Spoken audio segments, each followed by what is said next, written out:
Morning class 7th. Take out your science book, page number 17.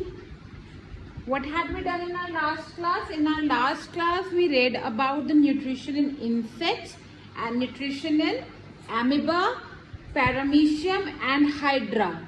Amoeba and paramecium are unicellular organism, whereas hydra is a multicellular organism.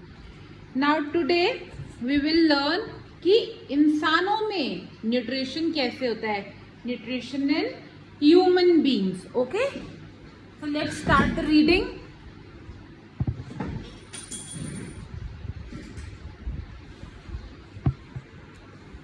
Nutrition in humans is a complex process, means it is not very easy process, it is a very complex process.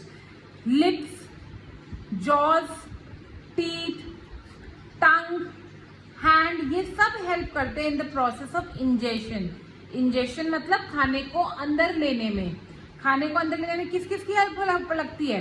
Lips की, Jos की, teeth की, टंग की and your hand. Ingestion के बाद क्या होता है? Digestion. जब खाना एब्जॉर्ब करती है हमारी बॉडी, जब खाने को छोटे छोटे पार्ट्स में तोड़ देती है, हमारा अंदर बॉडी सिस्टम जो है वो खाने को छोटे छोटे पार्टिकल्स में तोड़ देता है, उसे बोलते हैं digestion.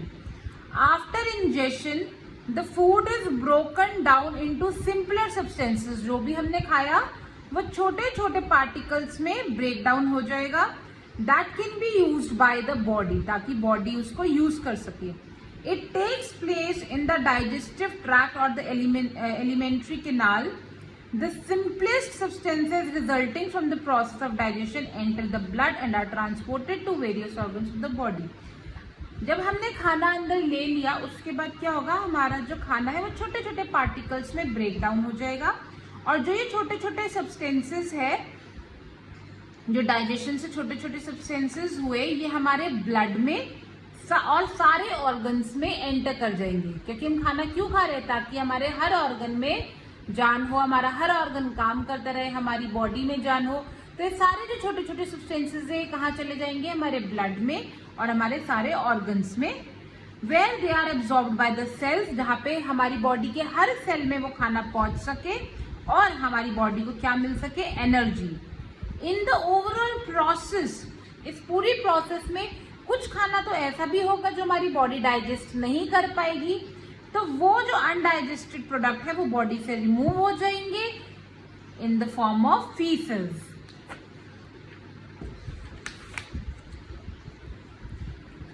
Come to next page, page number 18. First of all we will read and then we will do the exercises in the last. Okay, human digestive system. This is the human digestive system.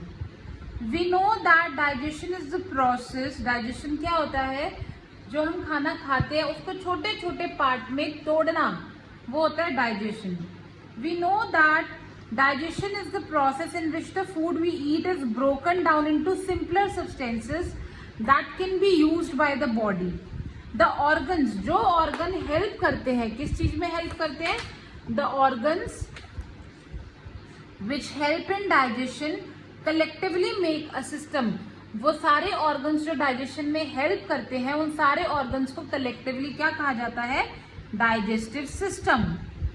The unused parts of the food are defecated. जो part हम खाने का नहीं खाते वो क्या हो जाता है? हमारी बॉडी से बाहर निकल जाता है. The main parts of human digestive system. अब मेन पार्ट्स कौन कौन से जो डाइजेशन में हेल्प करते हैं? सबसे पहले जहाँ से आप खाना खाते हो, यानी कि माउथ, जिसे हम ब्यूकल कैविटी भी कहते हैं. देन योर फूड पाइप, जहां से खाना अंदर जाता है, जिसे हम ईसोफेगस भी कहते हैं. सबसे पहले माउथ, देन ईसोफेगस, फिर खाना कहाँ गया? In the stomach. ये हमारा स्टमक है, यहाँ पे खाना गया स्टमक. स्टमक से खाना कहाँ जा रहा है? देखो, स्टमक से खाना जा रहा है स्मॉल इंटेस्टाइन में. कहाँ जाएगा? स्मॉल इंटेस्टाइन में, यहाँ पे ये छोटी वाली इंटेस्टाइन में. और छोटी वाली इंटेस्टाइन से कहाँ जा रहा है?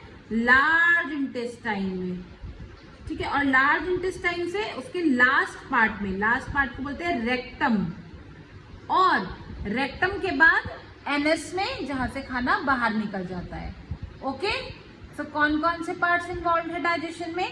Mouth, which is also known as buccal cavity, food pipe, which is also known as esophagus, then your stomach. From stomach the food goes to small intestine. Then जो food digest हो गया, ठीक है, जो digest नहीं हुआ, it goes to the large intestine. Then rectum, which is the last part of the large intestine, and then from anus the extra indigested part of the food comes out. The process of digestion begins in the mouth. यहाँ से process शुरू होता है.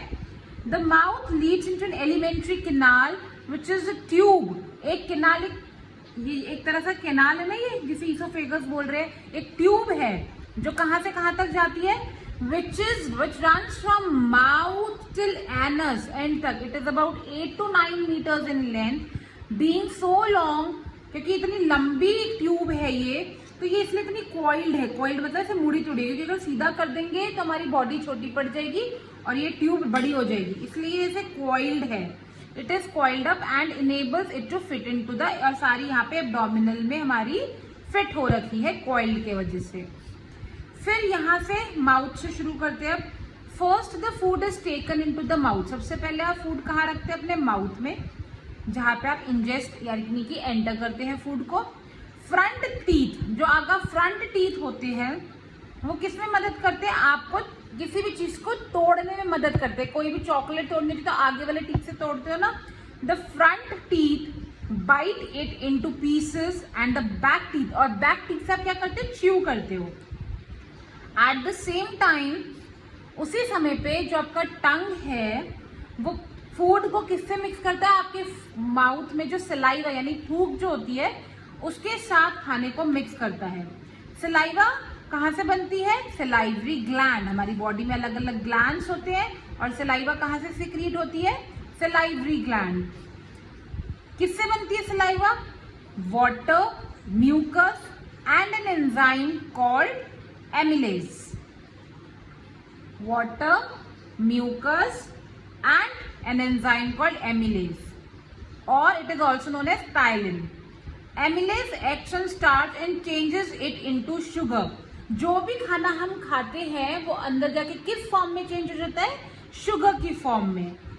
Teeth and tongue, हमारे जो mouth के अंदर teeth है यानी दांत और जो टंग है हमारी, इनका सबसे इंपॉर्टेंट रोल है डाइजेशन में. ओके, अब हम पढ़ेंगे टीथ. हमारे 4 तरह के टीथ होते हैं. अगर आपको याद होगा तो आज से कुछ दिन पहले लास्ट फ्राइडे आपके पास एक एक्टिविटी आई थी, वीएस एक्टिविटी, टीथ एक्टिविटी. उसमें मैम ने सारे टीथ बताए थे कि there are 4 types of teeth, incisor, canine, premolar and molar, और सारे टीथ के रोल समझाए थे, शेप समझाई थी. If you have not seen the activity, तो वो एक्टिविटी मैं आज आपको दोबारा भेजूंगी. आप वो एक्टिविटी देखिए ताकि नेक्स्ट लेसन में हम टीथ पढ़ सके. पर टीथ हम कब पढ़ेंगे? जब आप वो एक्टिविटी देख लेंगे और कर लेंगे. जब वो एक्टिविटी आपको अच्छे से समझ आ जाएगी तो आपको टीथ समझना और इजी लगेगा. Okay, so you have to do that activity first and then we will do the teeth part. Okay, so read the chapter till here, do the activity of teeth, and rest we will continue in our next session. Bye bye and take care.